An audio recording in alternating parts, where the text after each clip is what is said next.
إن الحمد لله نحمده ونستعينه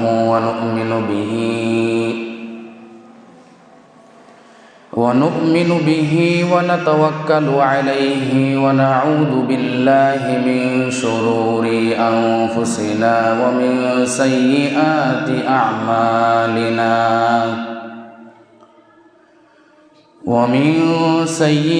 أعمالنا من يهد الله فلا مضل له ومن يضلله فلا هادي له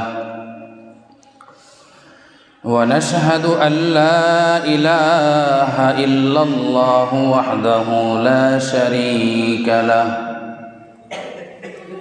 ونشهد أن سيدنا وسندنا وحبيبنا وطبيب قلوبنا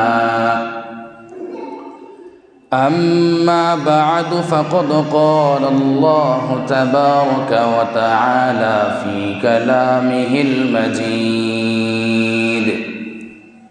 وفي فرقانه الحميد قال الله عز وجل الذين إن مكناهم في الأرض أقاموا الصلاة وآتوا الزكاة وأمروا بالمعروف ونهوا عن المنكر وقال صلى الله عليه وسلم في الحديث الشريف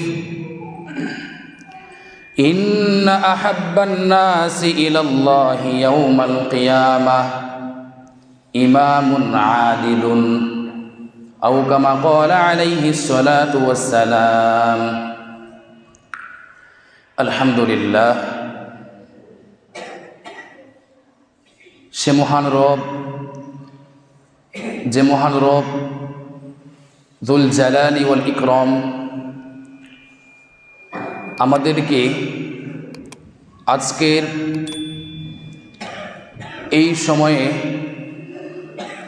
রব্বুল আলামিনের পবিত্র ঘর মসজিদে এসে দ্বীনের আলোচনা করার শোনার এবং আল্লাহ সুবহানাহু ওয়া তাআলার নিকট কৃতজ্ঞতা জ্ঞাপন করার এক পরিবেশ সৃষ্টি করে দান করে দিয়েছেন।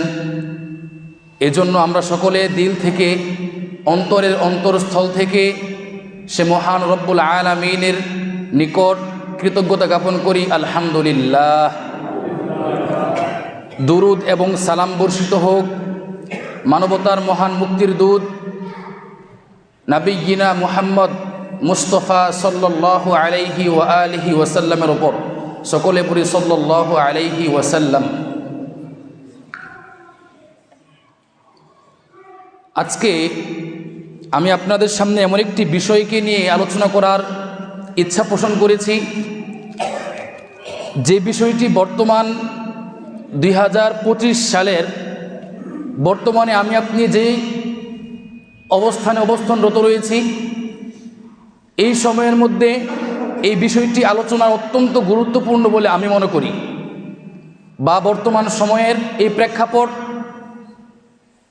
আমার এই অবস্থানকে বা আমার এই চক্ষুকে এই দিকে ধাবিত করেছে। প্রিয় উপস্থিতি, মহান আল্লাহ সুবহানাহু ওয়া তাআলার নিকট আমরা দোয়া করি আল্লাহ তাআলা যেন এই সংক্ষিপ্ত খুতবার মধ্যে আমার মুখ দিয়ে এমন কিছু কথা বের করে দেয় যার মাধ্যমে আমি আপনি এবং আমাদের আজকের এই জুমার খুতবার মধ্যে যে সমস্ত মহিলাগণ জুমার খুতবা শ্রবণ করছেন তাদেরকেও, এবং যারা শ্রবণ করছেন না পরবর্তীতে শুনবেন তাদেরকেও আমরা আল্লাহর নিকট দোয়া করি আল্লাহ তাআলা যেন প্রত্যেককে এই কথাগুলো বোঝার এবং মানার পরিপূর্ণ ইস্তেকামাত, পরিপূর্ণ ইরাদা, ইচ্ছা আল্লাহ তাআলা দান করে সকলে বলি আমিন। প্রিয় উপস্থিতি, প্রথমেই আমরা মহাগ্রন্থ আল কুরআনুল করিম, যে কুরআনুল করিম আল্লাহ সুবহানাহু ওয়া তাআলা নাজিল করেছেন আমাদের উপর, আমার উপর, আপনার উপর, কি জন্য আল্লাহ তাআলা কুরআনুল করিমকে এই জাতির জন্য, নবী মুহাম্মদ মুস্তাফা সাল্লাল্লাহু আলাইহি ওয়াসাল্লামের উম্মতের জন্য নাজিল করেছেন এই জন্য যেন তারা এই কোরআনের মাধ্যমে নিজের জীবনকে পরিবর্তন করতে পারে, নিজের জীবনকে পরিবর্তন করতে পারে, নিজের জীবনকে একটা পরিপক্ক একটা জীবন আল্লাহ সুবহানাহু ওয়া তাআলাকে হাদিয়া দিতে পারে। এই জন্য এই কোরআন আমার আপনার নিকট এসেছে, আল্লাহ তাআলা নাজিল করেছেন। প্রিয় উপস্থিতি, আল্লাহ রাব্বুল আলামিন কোরআনুল কারীমে বলছেন, আল্লাহ তাআলা বলতেছেন, আল্লাযীনা ইম্মাক্কান্নাহুম ফিল আরদি আকামুস সালাতা ওয়া আতুজ যাকাত। আল্লাহ তাআলা বলছেন, আল্লাযীনা ইম্মাক্কান্নাহুম, এই দুনিয়ার মধ্যে আসমানের নিচে আর জমিনের উপরে যে সমস্ত মানুষদেরকে, যে সমস্ত ব্যক্তিদেরকে আল্লাহ তাআলা ইম্মাক্কান্নাহুম সক্ষমতা দান করে। কি দান করে? সক্ষমতা দান করে। সক্ষমতা বুঝেন তো আপনারা নাকি? একটা কাজ করার পরিপূর্ণ শক্তি সামর্থ্য যার থাকে তাকে সক্ষমতা বলা হয়। তো আল্লাহ তাআলা বলছেন, আল্লাযীনা ইম্মাক্কান্নাহুম, যাদেরকে আল্লাহ সুবহানাহু ওয়া তাআলা সক্ষমতা দান করেন, ফিল আরদি, এই জমিনের মধ্যে, আকামুস সালাহ, তারা যেন সালাতকে প্রতিষ্ঠিত করে। আল্লাহ তাআলা এখানে বলেন নাই যে আকরাউস সালাহ, সালাত তোমরা পড়ো, এটা আল্লাহ তাআলা বলে নাই। বলেছেন কি? আকামুস সালাহ, আল ইকামা বাবে ইফআল থেকে এই শব্দটা এখানে এসেছে। হ্যাঁ, আল ইকামা শব্দ থেকে এটা এসেছে। আল্লাহ তাআলা বলতেছেন আকামুস সালাহ, তারা যেন এই জমিনের মধ্যে সালাতকে প্রতিষ্ঠিত করে, ওয়া আতুজ যাকাত, এবং যাকাতকে এই দুনিয়ার মধ্যে প্রতিষ্ঠিত করে।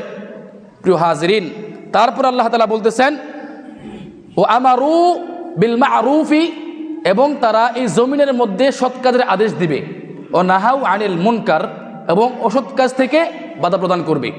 এটা হচ্ছে আমার আজকের আলোচনার মূল থিম। এই আয়াতটা মূল থিম।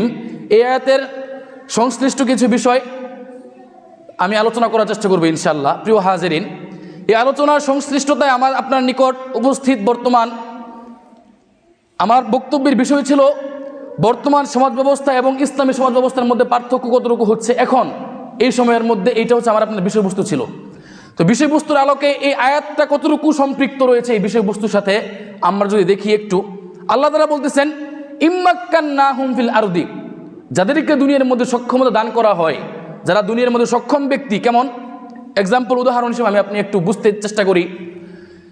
আমার আপনার সমাজের মধ্যে একটা গ্রাম, উদাহরণ হিসেবে একটা গ্রামের মধ্যে বসবাস করে 500 মানুষ, বা মনে করেন 200 পরিবার বসবাস করে। এখন এই 500 মানুষ বা 200 পরিবার থেকে এমন একজন সক্ষম ব্যক্তিকে আল্লাহ সুবহানাহু ওয়া তাআলা নেতৃত্ব দান করেছেন, যার মাধ্যমে ওই ব্যক্তি ওই সমাজের মধ্যে অথবা ওই গ্রামের মধ্যে সে তার নেতৃত্বের মাধ্যমে ন্যায় বিচার প্রতিষ্ঠা করবে। এই ব্যক্তি কী করবে? সক্ষমতার মাধ্যমে ন্যায় বিচার প্রতিষ্ঠা করবে। কেন? কারণ সে সমাজের মধ্যে একজন নেতৃত্ব, তার অবস্থান ওইখানে ছিল, আছে, আল্লাহ তাআলা দান করেছেন, আলহামদুলিল্লাহ। এখন বর্তমান সমাজ ব্যবস্থা আর আমাদের পূর্বে সামনে কি হবে এইগুলো তো আমার আপনার জানা নাই। জানা আছে আল্লাহু আ'লাম, আল্লাহ তাআলা ভালো জানে।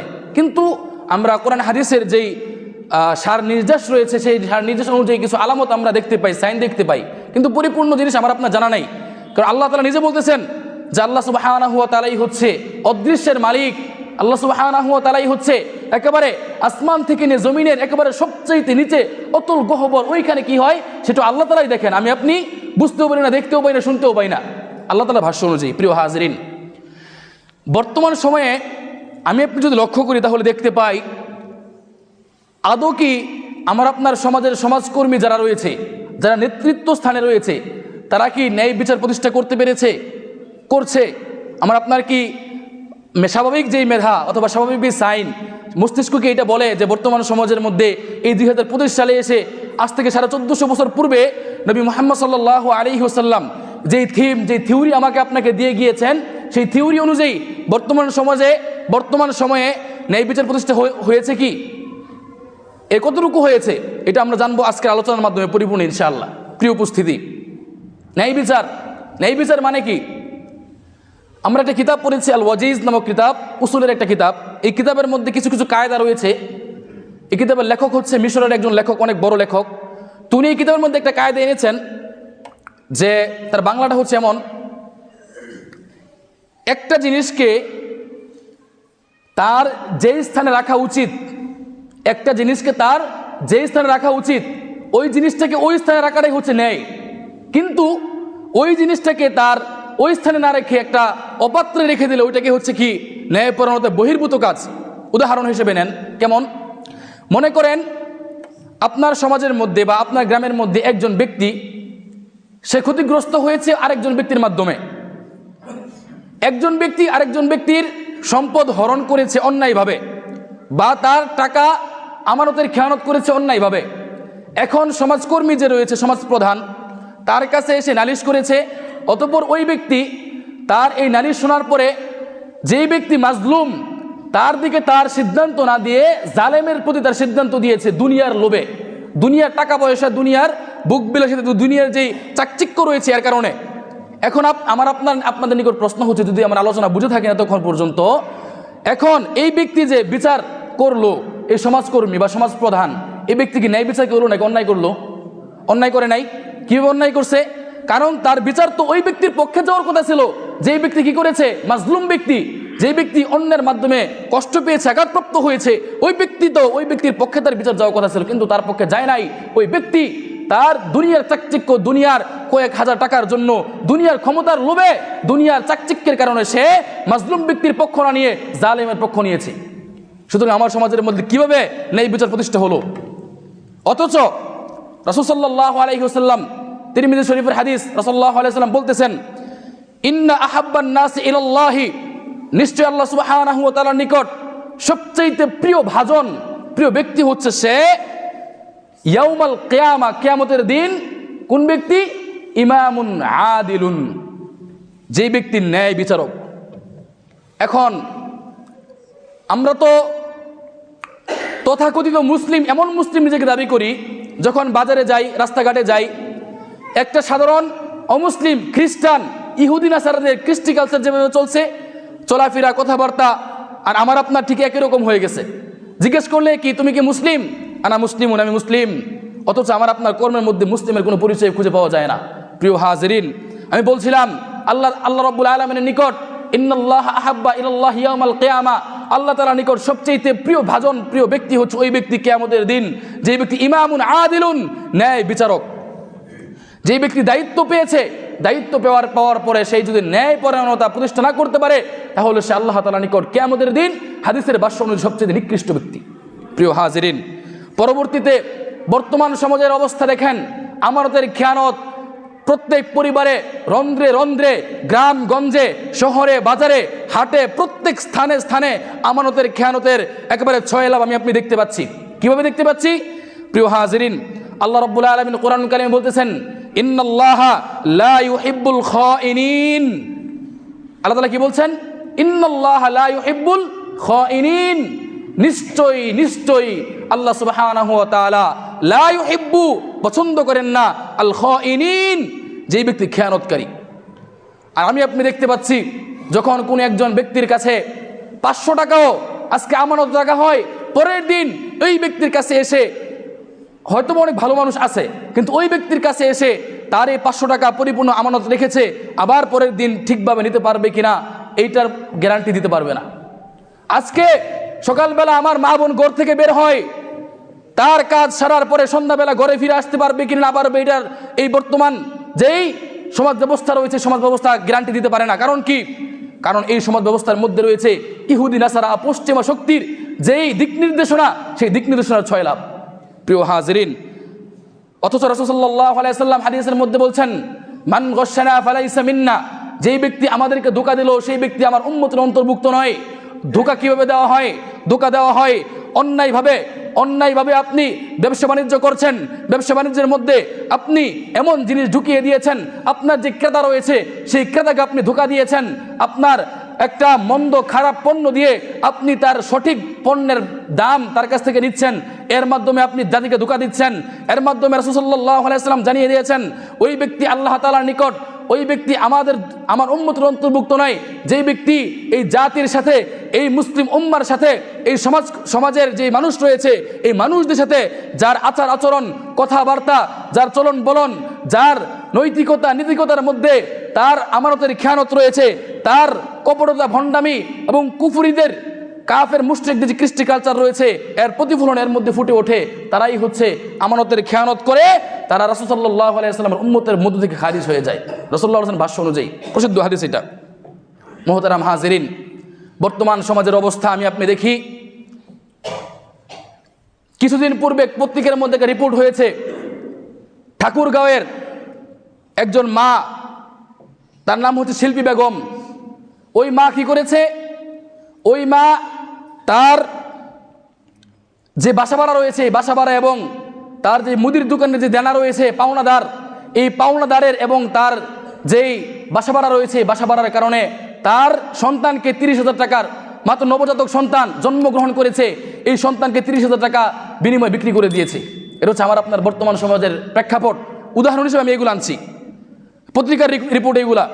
তারপরে আরেকটা ঘটনা, বানিয়াচং উপজেলার একজন ব্যক্তি, নাম হচ্ছে রহিম, ওনার স্ত্রী আর তার বাচ্চা, সে এই স্ত্রী আর বাচ্চা একটা হসপিটালের মধ্যে জন্মগ্রহণ করেছে।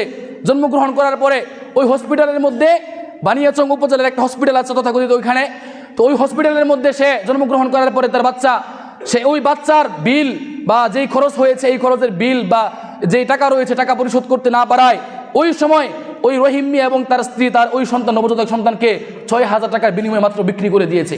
আমার আপনার সমাজের বর্তমান 2025 সালের এই অবস্থা। প্রিয় হাজরিন, আপনি জানলে আরো অবাক হবেন, একজন ব্যক্তি তাদের দরিদ্রতা এমন অবস্থায় উপনীত হয়েছে, একজন মহিলা সে গার্মেন্টসে কাজ করে, কাজ করার সময় একটা তার শিশু বাচ্চা রয়েছে, এই বাচ্চাকে গার্মেন্টসের মধ্যে এলাও করে না, নট এলাও করে না। ওই সময় ওই মা এবং তার স্বামী মিলে সিদ্ধান্ত নিলে এই বাচ্চাকে বিক্রি করে দিবে। 6,000 টাকার বিনিময়ে এই বাচ্চাকেও বিক্রি করে দিয়েছে। কেন বিক্রি করে দিয়েছে? আর আমার আপনার সমাজকর্মীদের অবস্থান এখানে কোন জায়গায়? কারণ এই মা বোন, এই পুরুষ, যেই ব্যক্তি তার বাচ্চাকে 6,000 টাকা বিক্রি করে দিয়েছে, 30,000 টাকা বিক্রি করে দিয়েছে, ওই ব্যক্তি তো এখন এমন সমাজের মধ্যে নেই। এই ব্যক্তি যদি আমার আপনার সমাজের একটা ডিসি, এসপি অথবা একটা প্রেসিডেন্ট, প্রধানমন্ত্রীর সাথে দেখা করতে যায়, তার সাথে যদি সিরিয়াল লাগা দেখা করার জন্য বছরের পর বছর চলে যাবে, এই মহিলা বা এই দরিদ্র ব্যক্তি সে ওইখান থেকে কোনো আর্থিক সহায়তা পাবে কিনা পাবে, সাক্ষাৎ করতে পারবে কিনা পারবে। কারণ আজকে তো উমরের মতো শাসন নাই, উমর রাদিয়াল্লাহু আনহুর মতো শাসন এখন নাই, যার কারণে এই মা বোনরা তাদের দরিদ্রতার কারণে আজকে 30,000 টাকার বিনিময়ে তার বাচ্চাকে বিক্রি করে দিতে হচ্ছে। কারণ উমর রাদিয়াল্লাহু আনহুর মতো শাসন যদি থাকতো, উমর রাদিয়াল্লাহু আনহুর জামানায় সময়ে, ওনার যে সময় খেলাফতকাল ছিল, ওই সময়ে ওনার যে সমস্ত ওইখানে অবস্থানরত যে সমস্ত জনগণ ছিল, তারা উমর রাদিয়াল্লাহু আনহুর সামনে গিয়ে দাঁড়িয়ে তাদের সমস্ত বিষয় তারা পেশ করতে পারত উমর রাদিয়াল্লাহু আনহুর কাছে। আর উমর রাদিয়াল্লাহু আনহু তার শাসন ব্যবস্থা এমনভাবে পরিচালনা করেছেন যে পরিপূর্ণভাবে একটা সমাজের মধ্যে যা কিছু প্রয়োজন, কি প্রয়োজন, একটা যুবক সে বেকার ঘোরাফেরা করে, চলাফেরা করে, তার জন্য কর্মসংস্থান বের করা প্রয়োজন, এটা হচ্ছে রাষ্ট্রের প্রধান কর্মীর দায়িত্ব। এইভাবে উমর রাদিয়াল্লাহু আনহু ওনার শাসনামল উনি গুছিয়েছিলেন। প্রিয় হাজিরিন, আমি আপনাদেরকে এমন বর্তমান সময় এই দৃষ্টান্তগুলো যদি একের পর দিতে থাকি, ধারাবাহিকভাবে দিতে থাকি, তাহলে শেষ হবে না। প্রিয় হাজিরিন, অথচ এটা হচ্ছে আমার আপনার বর্তমান যুগের অবস্থা। বর্তমান যুগের এই কুফরি গণতন্ত্রের মাধ্যমে যে অবস্থান আমার আপনার নিকট দৃশ্যমান, এর অবস্থান হচ্ছে এইটা। অতঃপর আজ থেকে প্রায় 1,1200 বছর পূর্বে, 1300 বছর পূর্বে ওমর রাদিয়াল্লাহু আনহু থেকে নিয়ে শুরু করে আবু বকর সিদ্দিক রাদিয়াল্লাহু আনহু, উসমান রাদিয়াল্লাহু আনহু, আলী রাদিয়াল্লাহু আনহু, ওনাদের যে খেলাফত কাল ছিল সেই সময়ের অবস্থা দেখেন কেমন। তার দুই একটা দৃষ্টান্ত আমি আপনাদেরকে দিব। প্রিয় হাজিরিন, আমিরুল মুমিনিন হযরত ওমর ইবনে খাত্তাব রাদিয়াল্লাহু আনহু, উনি ছিলেন এমন একজন ব্যক্তিত্ব, রাসূল সাল্লাল্লাহু আলাইহি ওয়াসাল্লাম ওমর রাদিয়াল্লাহু আনহুর ব্যক্তিত্বের, তার যে ব্যক্তিত্ব রয়েছে, গায়রত রয়েছে, সেই গায়রতের প্রশংসা করতে গিয়ে বুখারীর মধ্যে ইমাম বুখারী রাহিমাহুল্লাহ তাআলা হাদিস নিয়ে এসেছেন। রাসূল সাল্লাল্লাহু আলাইহি ওয়াসাল্লাম বলছেন, ওমর, আমি আপনার বাড়ি দেখে এসেছিলাম জান্নাতের মধ্যে, কিন্তু সেই বাড়ির মধ্যে ঢুকার, প্রবেশ করার আমার হিম্মত হয় নাই আপনার গায়রত আর আপনার ব্যক্তিত্বের কারণে। ওমর রাদিয়াল্লাহু আনহু এমন একজন ব্যক্তিত্ব ছিলেন, ওমর রাদিয়াল্লাহু আনহু যখন ওনার শাসন ব্যবস্থা পরিচালনা করছেন, ওই সময় ওমর ইবনে খাত্তাব রাদিয়াল্লাহু আনহু ওনার একটা অভ্যাস ছিল, আপনারা সকলে জানেন এই হাদিসটা। ওমর রাদিয়াল্লাহু আনহুর একটা অভ্যাস ছিল স্বাভাবিকভাবেই, যে উনি রাত্রিবেলা ওনার যে প্রজারা ছিল, তার যে জনগণ ছিল, তাদের খোঁজ খবর নেওয়ার জন্য বাড়িতে বাড়িতে যাইতেন। তো একদিন রাত্রিবেলা ওমর রাদিয়াল্লাহু আনহু এর ধারাবাহিকতায় একদিন বের হলেন। বের হয়ে কিছু দূর যাওয়ার পরে দেখতে পেলেন যে একটা জায়গার মধ্যে আপনার ধোঁয়া উঠতেছে। উঠার পরে ওমর রাদিয়াল্লাহু আনহু কিছুক্ষণ আস্তে আস্তে সামনে যায়, আর যাওয়ার পরে দেখতে পায় ধোঁয়া আরও বেশি তীব্র গতিতে উপরে উঠছে। ওমর রাদিয়াল্লাহু আনহু ওইখানে গিয়ে দেখতে পায় একটা মহিলা, এই হাদিস আপনারা সকলে জানেন, কিন্তু স্মরণ করিয়ে দেওয়ার কারণটা কি, যাতে করে রাসূলুল্লাহ সাল্লাল্লাহু আলাইহি ওয়াসাল্লাম হাদিসের মধ্যে এবং কোরআনুল কারীমে আল্লাহ তাআলা বলছেন যে তোমরা পরস্পরের দ্বীনি মুযাকারা করো, যাতে করে তোমাদের ঈমান বৃদ্ধি হয়, ঈমানের মধ্যে নতুন সতেজতা ফিরে আসে। এই জন্য এই কথাগুলো বলা। এখন প্রিয় হাজিরিন, ওমর রাদিয়াল্লাহু আনহু গিয়ে দেখতে পেলেন ওইখানে একটা মহিলা, সে একটা আপনার পাত্রের মধ্যে পানি দিয়ে তারপর ওইখানে কিছু পাথর দিয়ে সে লাকড়ি দিয়ে জাল দিতেছেন। ওমর রাদিয়াল্লাহু আনহু গিয়ে দেখে ওই মহিলার পাশে একটা বাচ্চা কান্না করছে। তো ওমর রাদিয়াল্লাহু আনহু গিয়ে ওই মহিলাকে বলেন যে আপনি এখানে এমন কাজ কি জন্য করছেন, আপনি তো এই বাচ্চাটাকে ধোঁকা দিচ্ছেন। তো ওমর রাদিয়াল্লাহু আনহুকে মহিলা জবাব দেয় যে আমার তো ইচ্ছা ছিল আমি ওমর খলিফাতুল মুসলিমিন আমিরুল মুমিনিনের কাছে দেখা করবো, এই জন্য এসেছিলাম, অনেক দূর থেকে আমার দারিদ্রতা আমাকে পেয়ে বসেছে এই জন্য। তো ওমর রাদিয়াল্লাহু আনহু ওই মহিলার কাছে এই কথা শুনে ওমর রাদিয়াল্লাহু নিজে ওনার বাইতুল মালের মধ্যে চলে গেলেন, গিয়ে নিজের কাঁধের মধ্যে এক বস্তা আটা নিয়ে কিছু তেল এবং কিছু ঘি নিয়ে উনি আসতেছেন। ওই সময় ওমর রাদিয়াল্লাহু আনহুর যে খাদেম রয়েছে, দাস রয়েছে, সেই দাস ওমর রাদিয়াল্লাহু আনহুকে জিজ্ঞাসা করতে বলতেছেন, আমিরুল মুমিনিন আপনি তো এই আটার বস্তা মাটার গাড়ির মধ্যে নেওয়ার আপনার সাথে এটা মানায় না, আপনার গায়রত আর আপনার আত্মমর্যাদার মধ্যে যায় না এই বিষয়টা। তো উনি বলতেছেন যে আমিরুল মুমিনিন আপনি আপনার আটার বস্তা আমার মাথায় দেন, আমার ঘাড়ে দেন। ওমর রাদিয়াল্লাহু আনহু ওই দিন ওই দাস যে রয়েছে তার কাছে একটা জবাব দিয়েছিলেন, যে জবাব আজ আমার আপনার এই সারা বাংলাদেশের তথা সারা বিশ্বের মধ্যে যত মানুষ আমি আপনি বসবাস করি তাদের প্রত্যেকের জন্য একটা জবাবই আমার আপনার জীবনের দিক নির্দেশনার, জীবনের পথ আল্লাহ রাব্বুল আলামিন ইহদিনাস সিরাতাল মুস্তাকিমের দিকে ধাবিত হওয়ার জন্য, আল্লাহ রাব্বুল আলামিনের সান্নিধ্য হৃদয় সন্তুষ্ট অর্জন করার জন্য আমার আপনার যথেষ্ট। প্রিয় হাজিরিন, ওমর রাদিয়াল্লাহু আনহু বলছেন যে হে আমার দাস, আমি তোমার মুনিব ঠিক আছে, কিন্তু তোমাকে আল্লাহ তাআলা এই দায়িত্ব দেয় নাই যে তুমি আমার জনগণের জন্য সেবা করবে। যদি করো এটা ভিন্ন কথা, কিন্তু আল্লাহ রাব্বুল আলামিন কাল কিয়ামতের ময়দানে আমি উমরকে কাঠগড়ায় দাঁড় করে জিজ্ঞাসাবাদ করবে, উমর তোমাকে অমুক দিন অমুক সময়ে তোমাকে আমি রাষ্ট্রপ্রধান বানিয়েছিলাম, ক্ষমতা দিয়েছিলাম, তুমি তোমার ক্ষমতার অপব্যবহার করেছো, তোমার রাষ্ট্রের মধ্যে অমুক অমুক ব্যক্তিগণ না খেয়ে মৃত্যুবরণ করেছে, দিন কাটিয়েছে, তাদের বাসস্থান ভালো ছিল না, এই এই ইত্যাদি ইত্যাদি বিষয়গুলো বলে উনি বলছেন যে ওই সময় তো তোমাকে আল্লাহ রাব্বুল আলামিন জিজ্ঞাসাবাদ করবেন না, আমাকে আল্লাহ তাআলা জিজ্ঞাসাবাদ করবেন, কারণ আমি উমর আল্লাহ রাব্বুল আলামিনের পক্ষ থেকে এখন এই সমাজের শাসক। সুতরাং আমার জন্য কর্তব্য হচ্ছে এই সমাজের প্রত্যেকটা ব্যক্তি কি করছে, খাওয়া দাওয়া করছে কিনা ঠিকঠাক মতো, তাদের দরিদ্রতা, তাদের কেমন অবস্থান, তাদের সব কিছু খোঁজখবর নেওয়া।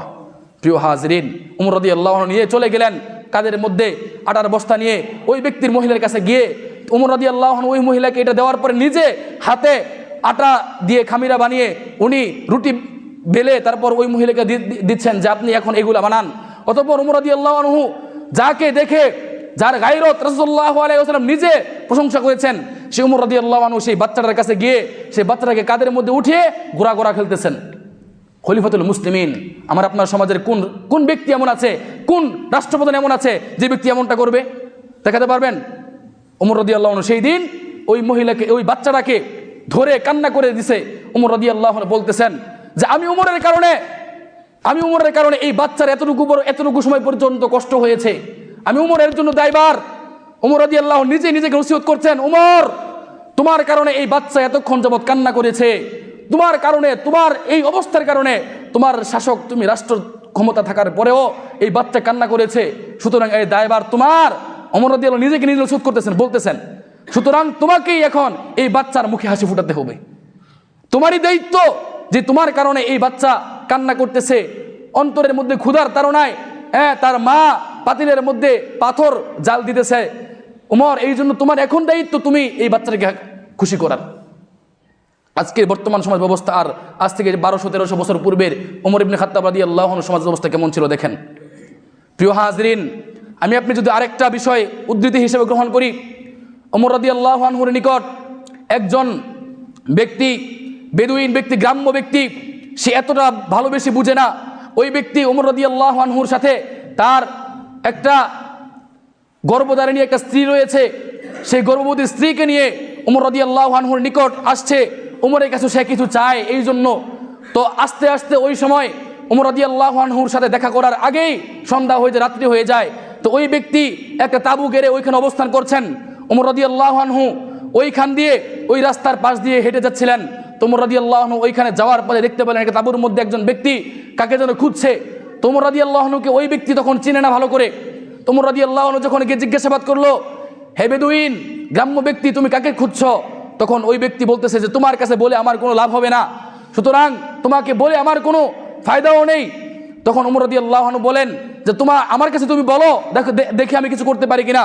তখন ওই ব্যক্তি বলল যে আমার একটা গর্ভধারিণী স্ত্রী রয়েছে, সে এখন প্রসব বেদনায় কান্না করতেছে, তার এখন খুব কঠিন ব্যথা উঠেছে, এখন তার প্রসব বেদনার সময় হয়েছে, কিন্তু আমি এমন একটা সময় এসে উপনীত হয়েছি যেখানে কোনো মানুষ নেই আমাকে সাহায্য করার জন্য, আমার স্ত্রীকে সাহায্য করবে, একটু ব্যবস্থাপনা দায়িত্ব নিবে, এমন একজন মানুষ আমি খুঁজে পাচ্ছি না।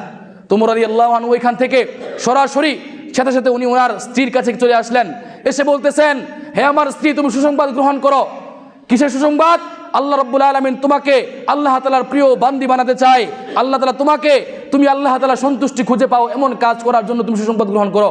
তো ওমর রাদিয়াল্লাহু আনহু স্ত্রী বলছেন যে কি এমন সুসংবাদ? তো ওমর রাদিয়াল্লাহু আনহু বলছেন যে এমন একজন বেদুইন ব্যক্তি অমুক স্থানের মধ্যে আছে যে তার যেই স্ত্রী রয়েছে সেই স্ত্রী গর্ভবতী স্ত্রী, এই স্ত্রীকে তোমার হেল্প করতে হবে, সাহায্য করতে হবে। ওমর রাদিয়াল্লাহু আনহুর স্ত্রী কেমন স্ত্রী দেখেন, কোনো প্রশ্ন না করে সাথে সাথে একটা মা গর্ভধারণী করার জন্য ওই সময়ে যেই মেডিসিনগুলো ছিল, ওষুধগুলো ছিল, এইগুলো সব কিছু গুছিয়ে নিয়ে ওমর রাদিয়াল্লাহু আনহুর স্ত্রী ওই ঘরে চলে যায়। যাওয়ার পরে তাঁবুর ভিতর ওমর রাদিয়াল্লাহু আনহু আমিরুল মুমিনিনের স্ত্রী, প্রধানমন্ত্রীর স্ত্রী, ওই সময় ওমর রাদিয়াল্লাহু আনহুর স্ত্রী ঘরের মধ্যে প্রবেশ করার পর উনি যখন ঘরের মধ্যে প্রবেশ করলেন, ওমর রাদিয়াল্লাহু আনহু নিজে ওই সময় মাথার মধ্যে আবারও এই পূর্বের মতো গাড়ির মধ্যে আটা নিয়ে উনি ওইখানে গিয়ে রান্না করতেছেন, তাদের জন্য আটার দিয়ে খামিরে বানিয়ে রুটি বানিয়েছেন। ওমর রাদিয়াল্লাহু আনহু যখন রুটি বানানো শেষ, ঠিক ওই সময় ঘর থেকে আওয়াজ আসলো। ওমর রাদিয়াল্লাহু আনহু আমিরুল মুমিনিনের স্ত্রী ঘর থেকে ডাক দিয়ে বললেন, আমিরুল মুমিনিন, এই নবজাতক এই ব্যক্তির যে ব্যক্তি মহিলা গর্ভধারিণী ছিল তার সন্তান হয়েছে। তো ওমর রাদিয়াল্লাহু আনহুর এই সন্তানটা হাতের মধ্যে নিয়ে ওই বেদুইনের হাতে দিল। বেদুইন বলছেন যে ওমর রাদিয়াল্লাহু আনহু বলছেন, তুমি কার কাছে যাইতেছিলা? তো ওই বেদুইন বলছিল যে আমি ওমর রাদিয়াল্লাহু আনহু আমিরুল মুমিনিনের কাছে যাইতেছিলাম। আমিরুল মুমিনিন এই জামানায় থাকা অবস্থায়ও তিনি দেখো কোনো খোঁজখবর নিল না, কিন্তু তুমি একজন ব্যক্তি, ওমর রাদিয়াল্লাহু আনহুকে ওই ব্যক্তি না চিনে বলতেছেন, তুমি একজন ব্যক্তি যেই ব্যক্তি আমাকে চিনো না, জানো না, আমাকে সাহায্য করার জন্য তোমার স্ত্রীকে নিয়ে এসেছো। তো ওমর রাদিয়াল্লাহু আনহু ওই ব্যক্তি দুইটা চোখের পানি ছেড়ে দিয়ে ওমর রাদিয়াল্লাহু আনহু বলছিলেন যে হে বেদুইন, তুমি যে উমরের কাছে যাইতেছিলা আমি সেই উমর, সুতরাং কাল কিয়ামতের ময়দানে আমার বিরুদ্ধে তোমার যদি কোনো সালিশ থাকে তুমি আজকেই করে নাও, কিয়ামতের ময়দানে তুমি আমার বিরুদ্ধে কোনো অভিযোগ করো না। কেমন মুসলিমিন ছিলেন, কেমন নেতা ছিলেন! আর বর্তমান সমাজে আমার আপনার নেতা কেমন? আপনি বর্তমান সমাজের মধ্যে মানুষের মুসলিমদের আপনি যে মুসলমান, এই মুসলমানের যে মুসলমানিত্ব, আপনি যে আল্লাহ রাব্বুল আলামিনের আনুগত্যশীল বান্দা, এই বান্দার যে বান্দাত্ব, এই বিষয়গুলো আপনি হারিয়ে ফেলছি। অথচ মুসলমানদের ইতিহাস তো এটা না। মুসলমানদের ইতিহাস আপনি যদি একটু লক্ষ্য করি, বদরের প্রান্তরে 313 জন রাসূল সাল্লাল্লাহু আলাইহি ওয়াসাল্লাম ওরা 313 জন সাহাবীদেরকে নিয়ে 1000 জন কাফের মুশরিকদের বিরুদ্ধে যুদ্ধ করেছিলেন। ওই সময় মুসলিমরা জীবিত হচ্ছে, ওই সময় মুসলিমরা বিজয় লাভ করেন। প্রিয় হাজরিন, যেই বদরের প্রান্তরে আল্লাহ রাব্বুল আলামিন মুসলিমদেরকে এত পরিমাণে সহযোগিতা করেছিলেন, আজকে কি আজও আল্লাহ তাআলা আছেন না? আল্লাহ তাআলা কি আরশে আজিমের উপরে এখন আছেন না? কোরআনের আয়াত অনুযায়ী আল্লাহ তাআলা বলেন আর রহমানু আলাল আরশি ইস্তাওয়া। আহলুস সুন্নাহ ওয়াল জামাতের অন্যতম একটা বিশুদ্ধ আকীদা হচ্ছে এটা। প্রিয় হাজরিন, এই যে এইখানে আল্লাহ তাআলা ওই সাড়ে 1400-1500 বছর পূর্বে বদরের প্রান্তরের মধ্যে 313 জন সাহাবীদেরকে যে আল্লাহ তাআলা সাহায্য করেছিলেন, আজও সেই আল্লাহ আছে। শুধু নেই কি আমার আপনার হিম্মত, আমার আপনার আল্লাহ তাআলা আনুগত্য, রবের প্রতি আমার আপনার যেই একটা সফট কর্ন, অর্থাৎ আল্লাহ তাআলার প্রতি আমার আপনার যে তাকওয়া, পরহেজগারিতা, আল্লাহ তাআলার প্রতি ভয়, এটা আমার আপনার নাই। যার কারণে আজকে মুসলিমরা অধপতনের একেবারে অতল গহ্বরে উপনীত হয়েছে। প্রিয় হাজরিন, রব আপনি এমন রবের গোলাম, যেই রব সকাল দুপুর রাত্রিবেলা সব সময় আমাকে আপনাকে কেমন যেন বলতেছেন, সকালবেলা ফজরের সময় কেমন যেন বলতেছেন, বান্দা তুমি এখনো ঘুমাইতেছ, তোমার জন্য ফজরের মুয়াজ্জিন আযান দিতেছে, নামাজ পড়তেছো না তুমি, ইবাদত করতেছো না তুমি, সালাত তুমি আদায় করতেছো না, সিয়াম তুমি পালন করতেছো না। প্রিয় হাজরিন, এই বিষয়গুলো আমাকে আপনাকে সবসময় ভাবায়। কেননা এই বর্তমান এই মরিচিকাময় এই দুনিয়ার চাকচিক্য, এই দুনিয়ার লোভ লালস আমাকে আপনাকে তার দিক দিয়ে একেবারে ঘিরে ফেলেছে। বুখারীর হাদিস, রাসূল সাল্লাল্লাহু আলাইহি ওয়াসাল্লাম বলছেন, আদ দুনিয়া কুল্লুহা মালউনুন, দুনিয়ার সব কিছুই হচ্ছে মানুষদেরকে আগ্রাসন করার একটা অবস্থান। হ্যাঁ, একটা হাদিস আছে, আমার মিশকাতের মধ্যে পড়েছিলাম হাদিসটা। রাসূলুল্লাহ সাল্লাল্লাহু আলাইহি ওয়াসাল্লাম বলছেন, একটা চাটাইয়ের মধ্যে যেমনভাবে আপনাদের এদিকে কি বলে আমি জানি না, চাটাইয়ের মধ্যে যে বেতা থাকে, বেতা এইটা একের পর এক যেমনভাবে থাকে, ঠিক তদ্রূপভাবে শেষ জামানার মধ্যে মানুষের প্রতি তার চারদিক দিয়ে ফিতনা, ফাসাদ, অন্যায়, অবিচার, জুলুম, অত্যাচার, এইগুলা চারদিক থেকে একের পর এক মানুষের পিছনে লেগে থাকে। যার কারণে মানুষ তার রবের প্রতি, তার আল্লাহ রব্বুল আলামিন যে তাকে এত সুন্দর করে, এত মুহাব্বত করে, তাকে এত ভালোবেসে দুনিয়ার মধ্যে সৃষ্টি করেছেন, সেই রবের প্রতি কৃতজ্ঞতা হয় না। অথচ সেই মানুষকে এখন দেখে না, তার সামনে ঘুরে বেড়ায় কুকুর। সেই কুকুর কিন্তু আল্লাহ তাআলার সৃষ্টি, নাকি অন্য কেউ সৃষ্টি করছে? আল্লাহ তাআলার সৃষ্টি। যেই রব কুকুর বানাইছেন, সেরকম আমাকেও বানাইছেন, আপনাকেও বানাইছেন। আপনাকে আল্লাহ তাআলা এত সুন্দর চোখ, এত সুন্দর স্মৃতি, এত সুন্দর মেধা, এত সুন্দর ভালো বুঝ, ভালো কোনটা খেলে ভালো হয়, কোনটা খেলে মন্দ হয়, এইগুলো বোঝার ক্ষমতা আল্লাহ তাআলা দিল। এই জন্য কি রবের শুকরিয়া আদায় করা প্রয়োজন না হাজরিন? আল্লাহ তাআলা শুকরিয়া আদায় করা প্রয়োজন হাজরিন, মোহতারাম হাজরিন। এই জন্য রবের প্রতি আমার আপনার পরিপূর্ণ শুকরিয়া এবং পরিপূর্ণ কৃতজ্ঞতা থাকা উচিত। আল্লাহ রাব্বুল আলামিন আমাকে আপনাকে সকলকে এই বিষয়গুলো, যে বিষয়গুলো সংক্ষিপ্ত সময় বললাম, আমল করার তৌফিক দান করুক, আমিন।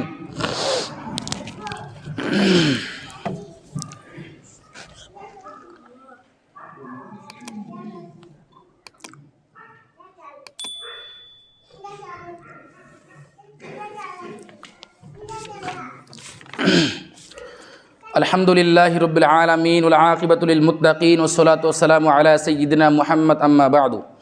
আল্লাহুম্মা সাল্লি আলা ওয়া সাল্লাম আলা নাবিয়্যিনা মুহাম্মদ ওয়া আলা আলিহি ওয়া আসহাবিহি আজমাইন। ইবাদাল্লাহ, ইন্নাল্লাহা ইয়া'মুরু বিল আদলি ওয়াল ইহসান ওয়া ইতা'i যিল কুরবা ওয়া ইয়ানহা আনিল ফাহশাই ওয়াল মুনকার ওয়াল বাগই ইয়া'iদুকুম লা'আল্লাকুম তাযাক্কারুন। ফাযকুরুনি আযকুরুকুম ওয়াশকুরুলি ওয়া লা তাকফুরুন। প্রিয় হাজরিন, আমি আমার নামাজের সালাত আদায় করার পূর্বে আরেকটা একটু বিষয় আমি বলে নেই। সেই বিষয়টা হচ্ছে, বর্তমান সময়ে আমরা কিছু কিছু বিষয় এমনভাবে উপলব্ধি করছি, আমি ভুলে গেছিলাম আলোচনা করতে, সময় যেহেতু আছে একটু বলে নেই। এখন এমন একটা সময়ের মধ্যে আমি আপনি পদার্পণ করছি যে আমি আপনি চাইলে রব্বুল আলামিন আল্লাহ সুবহানাহু ওয়া তাআলার যে সঠিক বিধিবিধান রয়েছে, সেই বিধিবিধান অনুযায়ী চলাটা আমার আপনার জন্য খুব কষ্টকর। প্রিয় হাজরিন, একটা হাদিস রয়েছে যে শেষ জামানার মধ্যে এমন অবস্থান হবে, যে অবস্থার মধ্যে মানুষ গুনাহকে, পাপ কাজ মনে করবে না। কেমন? যেমন নাকের ডগায় একটা মাছি বসে, মাছি অথবা একটা পোকা বসে, পোকা বা মাছি বসার পর আমি আপনি যেমন হাত দিয়ে সরিয়ে ফেলি, ঠিক তদ্রূপভাবে মানুষ গুনাহকে গুনাহ মনে করে না। কেমন? একটা আড্ডার মধ্যে চায়ের স্টলে বসে মানুষ যেই পরিমাণে গীবত করে, শেকায়ত করে, মিথ্যা কথা বলে, এর মধ্যে প্রমাণিত এই বিষয়টা। প্রিয় হাজরিন, এই জন্য আপনাদের নিকট আমার এই খুতবার প্রারম্ভে বা একেবারে শেষ সূচনা লগ্নে আমি আপনাদের শেষ একবারে উপসংহারের মধ্যে আমি এই বিষয়টা আপনাদের নিকট বলছি। আপনাদের নিকট আমার করজোর আবেদন, যদি বলেন পায়ের মধ্যে হাত রেখা বলি, আর কোনোদিন আপনাদের এখানে আসি কি না আসি এটার কোনো সন্দেহ নাই, একটু নিশ্চয়তা নাই। প্রিয় হাজরিন, এই জন্য আপনাদের নিকট একটা আবেদন, আপনারা রব্বুল আলামিন কোন কাজ করলে খুশি হয়, কোন কাজ করলে আল্লাহ তাআলা নারাজ হন, এই বিষয়গুলো একটু খেয়াল করবেন ইনশাআল্লাহ, খেয়াল করবেন ইনশাআল্লাহ। কারণ দেখেন, আপনার এমনও মানুষ রয়েছে আমার মতো 20, 22, 23 বছরের যুবক মৃত্যুবরণ করে, রোড অ্যাক্সিডেন্ট করে, মোটরসাইকেলের মাধ্যমে, আছে না? তো আমি আপনি কোন নিশ্চয়তা আমাকে আপনাকে দেয় যে আমি আপনি 70 বছর জীবিত থাকবো, 80 বছর জীবিত থাকবো? এমন কোন নিশ্চয়তা আপনাকে দেয়? আপনি বলেন। আমার মতো 20, 22 বছর, 30 বছর, 23, 25 বছরের যুবক তো কবরের মধ্যে আছে না? কবরস্থানের মধ্যে, কবরস্থানের মধ্যে সব 65 বছর, 70 বছরের লাশই, সব বয়স, সব শ্রেণী পেশার, সব ব্যক্তি। একটা রাষ্ট্রপ্রধান যে তারও কবরের এই 3.5 হাত ঘর তার জন্য বরাদ্দ, আমার আপনার জন্য বরাদ্দ। একটা ভ্যান চালক যে তার জন্য বরাদ্দ, একজন সমাজকর্মী যে তার জন্য বরাদ্দ। প্রিয় হাজরিন, এই জন্য আসুন রব্বুল আলামিনের নিকট নিজেকে আল্লাহ তাআলা সন্তুষ্টি যেভাবে হয় সেটা খুঁজি। এই যে আমি আপনি বর্তমানে যে বিষয়গুলো আমাকে আপনাকে একেবারে আচ্ছন্ন করে ফেলছে, তার মধ্যে অন্যতম বিষয় হচ্ছে যে বর্তমান সময়ে যুবকরা অধিক পরিমাণে নেশাগ্রস্তের মধ্যে, নেশা, জুয়া অথবা এই ধরনের খারাপ কাজের মধ্যে লিপ্ত। তার মধ্যে একটা বিষয় আমি আপনাদেরকে বলি সংক্ষিপ্তভাবে। সেই বিষয়টা কি? বর্তমানে আমি আপনি দেখি লোকেরা বিড়ি সিগারেট খায় বা মুখের মধ্যে নেয়। জাহান্নামের 3টা আলামত রয়েছে, আর এই বিড়ি সিগারেটের মধ্যে 3টা আলামত রয়েছে। আমি আপনাদেরকে বলে যাই, জাহান্নামের মধ্যে ধোঁয়া থাকবে, জাহান্নামের মধ্যে দুর্গন্ধ থাকবে, জাহান্নামের মধ্যে আগুন থাকবে। এই সিগারেটের মধ্যে আপনি নিজ হাতে আগুন দিয়ে সিগারেট জ্বালাইতেছেন, আগুন আছে না? সিগারেট খাওয়ার পরে মানুষের মুখ দিয়ে দুর্গন্ধ বের হয়, দুর্গন্ধ জাহান্নামের মধ্যে থাকবে। সিগারেট খাওয়ার পরে মুখ থেকে ধোঁয়া বের হয়, জাহান্নামের মধ্যে ধোঁয়া থাকবে। প্রিয় হাজরিন, সুতরাং আমরা কি পেলাম? জাহান্নামের মধ্যে ধোঁয়া রয়েছে, সিগারেটের মধ্যে ধোঁয়া রয়েছে, জাহান্নামের মধ্যে দুর্গন্ধ রয়েছে, সিগারেটের মধ্যে দুর্গন্ধ রয়েছে, জাহান্নামের মধ্যে আগুন রয়েছে, এই সিগারেটের মধ্যে আগুন রয়েছে। অথচ আমি আপনি নিজে বিশ্বাস করি, নিজে বলি আমি মুসলিম, কিন্তু আমার আপনার মুখের মধ্যে নিজ হাতে ঢুকিয়ে বাজার থেকে কষ্টে মাথার গাম পায়ে ফেলা হালাল টাকা দিয়ে আমি আপনি ইনকাম করে এই টাকা দিয়ে 10 টাকা 15 টাকা 20 টাকা খরচ করে সিগারেট বিড়ি কিনে মুখের মধ্যে ঢুকাই, আর জাহান্নামকে নিজের মুখে ঢুকাই দিস। কে বলবে এই কথা? কে স্মরণ করে দিবে এই জাতিকে? এমন কে আছে দিন দরদি দরদ মাখা অবস্থান নিয়ে যুবকদের সামনে নিজেকে বিলীন করে দিয়ে বলবে, যুবক তোমার মতো ছেলে মৃত্যুবরণ করছে, তোমার মতো ছেলে অসুস্থ হয়ে, আমার মতো ব্যক্তি, এমন অনেক হাজারো ব্যক্তি রয়েছে যার হাত নাই, যার পা নাই, যে চলাফেরা করতে পারে না, ভালোভাবে কথা বলতে পারে না, বুবা, চোখে দেখে না, অন্ধ, এমন ব্যক্তি হাজারো রয়েছে। কিন্তু আপনাদেরকে আমাকে কে এমনভাবে স্মরণ করিয়ে দিবে যে রবের ইবাদত করতে হবে? আর কতদিন গেলে, কত গুনাহ করলে, কত অপরাধ করলে আমার আপনার মাধ্যমে রব্বুল আলামিন আল্লাহ তাআলার ইবাদতের বহিঃপ্রকাশ আসবে? বলেন আপনারা। সব জায়গার মধ্যে এখন এই অবস্থান। রব্বুল আলামিন রাতের 1/3 আল্লাহ রব্বুল আলামিন এসে বান্দাকে ডেকে ডেকে বলে, বান্দা তোমার কি লাগবে তুমি আমাকে বলো। আর বান্দা ওই সময় ঘুমায়। তাহাজ্জুদের সময় আল্লাহ তাআলা নিজে এসে বলে, বান্দা আমার খাজানা তোমার জন্য খোলা উন্মুক্ত দ্বার, তুমি চাও আর তুমি নিয়ে যাও। আর ওই সময় আমি আপনি ঘুমাই। ওই সময় তো ঘুমাই আমি আপনি কেমন নালায়েক, কেমন নাফরমান ব্যক্তি দেখেন। ফজরের সালাতের মুয়াজ্জিন আযান দিয়ে ওই সময় ঘুম থেকে উঠি না। অথচ রবের চুক্তিবদ্ধ কি আমরা এটাই ছিলাম? রবকে কি আমরা এই প্রতিশ্রুতি দিয়ে দুনিয়াতে এসেছি? রব্বুল আলামিন যেদিন আমাকে আপনাকে সৃষ্টি করেছেন তখন তো আল্লাহ তাআলা প্রতিশ্রুতি নিয়েছেন, ওয়াদাবদ্ধ করেছেন, দুনিয়াতে এসে আল্লাহ তাআলা আনুগত্য করবেন, ইবাদত করবেন। আজ কেন আমি আপনি রব্বুল আলামিনের ইবাদত থেকে বহির্ভূত হয়ে দুনিয়ার এই আগ্রাসনের মধ্যে লিপ্ত? প্রিয় হাজরিন, আপনাদের 2টা পা ধরে আমি বলে যাই, আর রব্বুল আলামিনের জন্য আল্লাহ তাআলার সন্তুষ্টি কোন পথে খোঁজা যায়, কিভাবে রবকে পাওয়া যায়, কিভাবে আল্লাহ সুবহানাহু ওয়া তাআলার সন্তুষ্টি, রিদা পাওয়া যায়, সেই সন্তুষ্টি আমি আপনি খুঁজি। আল্লাহ তাআলা আমাদের প্রত্যেককে সেই তৌফিক দান করুন, সকলে বলে আমিন। প্রিয় হাজরিন, আমাদের মধ্যে যারা অসুস্থ রয়েছেন সকলকে সুস্থতা দান করুন, সকলে বলে আমিন। প্রিয় হাজরিন, আমাদের মধ্যে অনেকের ছেলে সন্তান, ভাই ব্রাদার অনেকে বিদেশে জমিনে রয়েছে, প্রত্যেককে আল্লাহ তাআলা বিদেশে জমিনে হালাল রিজিক দান করুক, সুস্থতা দান করুক, সকলে বলে আমিন। প্রিয় হাজরিন, আমার আপনার অনেকের মা বাবা অন্ধকার কবরে শায়িত আছে, প্রত্যেকের মা বাবার কবর আযাবকে আল্লাহ তাআলা মাফ করুন, সকলে বলে আমিন। প্রিয় হাজরিন, আমরা যেন আল্লাহ রাব্বুল আলামিনের রিদা আর সন্তুষ্ট নিয়ে আল্লাহ তাআলার ইবাদতকে আমার আপনার জীবনের প্রত্যেকটা জায়গার মধ্যে অবস্থান নিয়ে আমি আপনি আমার আপনার জীবনকে অতিবাহিত করতে পারি, আল্লাহ তাআলা সেই তৌফিক দান করুক, সকলে বলে আমিন। প্রিয় হাজরিন, আমার জন্য দোয়া করবেন, এবং যারা রয়েছেন, যাদের মা বাবা এখনও জীবিত রয়েছে, প্রত্যেকের মা বাবাকে প্রত্যেকে নিজের গনিমত মনে করে খেদমত করার জন্য পরিপূর্ণভাবে ইচ্ছা পোষণ করেন। দেখবেন আল্লাহ তাআলা আপনার ইনকামের মধ্যে আরও অন্যান্য বিষয়ের মধ্যে আল্লাহ তাআলা বারাকা দান করবে ইনশাআল্লাহ। এই জন্য সকলে আল্লাহ তাআলার নিকট দোয়া করি, আল্লাহ রাব্বুল আলামিন যাদের মা বাবা রয়েছে প্রত্যেকের মা বাবার সাথে ভালো আচরণ করে, প্রত্যেকের পিতামাতার সাথে খেদমত করে তাদের সন্তুষ্টি নিয়ে মৃত্যুবরণ করতে পারি, সেই তৌফিক দান করুক, সকলে বলে আমিন। প্রিয় হাজরিন, আমি আমার জন্য আপনাদের নিকট দোয়া চাই, আল্লাহ তাআলা যেন দ্বীনের জন্য, ইসলামের জন্য কবুল করেন, সকলে বলে আমিন।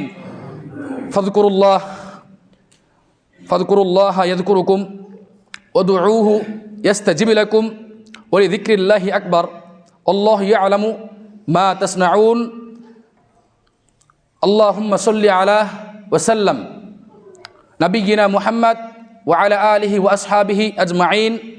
ইন্নাল্লাহা ইয়া'মুরু বিল আদলি ওয়াল ইহসান ওয়া ইতা'i যিল কুরবা ওয়া ইয়ানহা আনিল ফাহশাই ওয়াল মুনকারি ওয়াল বাগই ইয়া'iদুকুম লা'আল্লাকুম তাযাক্কারুন ফাযকুরুনি আযকুরুকুম ওয়াশকুরুনি।